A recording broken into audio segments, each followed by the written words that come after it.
با درود به همه عزیزان و همراهان اپلیکیشن بیمبو. این ویدیو خیلی مهمه چون میدونم مشکل خیلی از کاربرانی هستش که تو این چند هفته گذشته باهاش مواجه شدن. کسر شدن درآمدتون از کیف پول. دلیلش چیه؟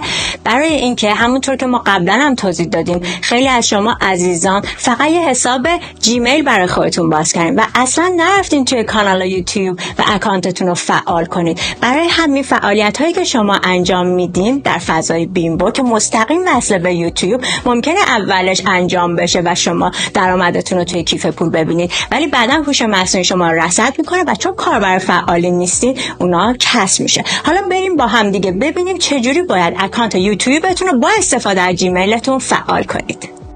وارد سایت گوگل میشین، یوتیوب رو سرچ میکنید، صفحه یوتیوبتون رو باز میکنید، گوشه سمت راست این صفحه اون بالا دایره‌ای که هستشو انتخاب میکنید و گزینه Create